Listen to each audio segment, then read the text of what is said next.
compte sur tous les joueurs sénégalais qui sont en place.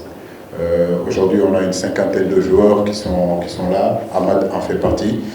Mais il ne faut pas oublier qu'Amad est resté pratiquement un an sans jouer du fait qu'il a été gravement blessé. C'est vrai que depuis l'année dernière, petit à petit, il est en train de retrouver son niveau. Nous le suivons, c'est un garçon qui est très intéressant.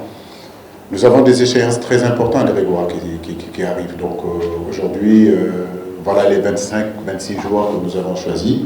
Mais comme je vous l'ai dit, le mois d'octobre, peut-être que Amad sera là. Aujourd'hui, c'est vrai, on pouvait se dire que ça pouvait être Amad, mais aujourd'hui, c'est Saleh Diouf par rapport aussi à son vécu dans cette équipe nationale. Saleh Diouf par rapport à son expérience aussi dans cette équipe nationale. Donc on a préféré le maintenir. Mais le maintenir ne veut pas dire que Amad ne peut pas venir, Opanguet est capable de venir, Pabouab de mettre, c'est intéressant. Le garçon comme il s'appelle, Ibrahim Niane est intéressant.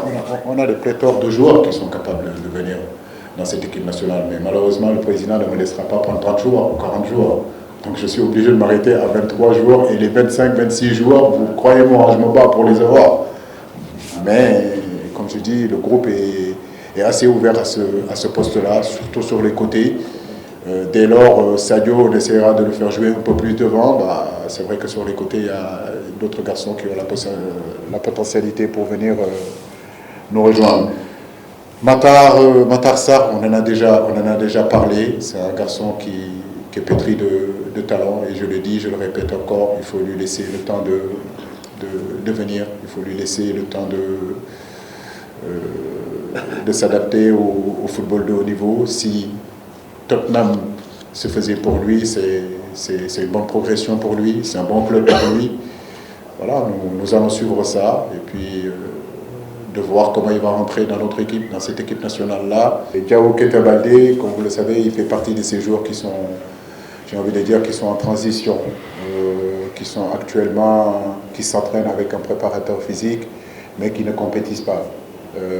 Qui ne font pas les petits jeux. Donc c'est bien de s'entraîner seul, mais le plus important pour moi, c'est d'être dans un collectif. Et ça n'a pas été le cas depuis le début de la saison. J'espère que j'ai entendu des rumeurs, je l'ai eu, enfin pas des rumeurs, je l'ai eu avant-hier où il me disait que Valence était sur lui. Peut-être que ça se fera bientôt. C'est tout le mal que je lui souhaite. C'est un garçon qu'on a besoin chez nous. Quand il est à 100%, il est intéressant. Il fait partie de l'histoire de cette équipe nationale, mais il faut qu'il soit aussi à 100% pour pouvoir revenir en équipe nationale. Il est dans le même cas que Lamine Gassama aussi. Donc c'est les garçons aujourd'hui. Lamine, j'espère que d'ici une semaine, sa situation va se régulariser et qu'il va signer un contrat quelque part. Youssouf, c'est d'abord on lui souhaite de bien guérir, c'est important. J'ai entendu 2 mois, j'ai entendu 3 mois. En tout cas, je croise les doigts qu'on pourra le récupérer rapidement.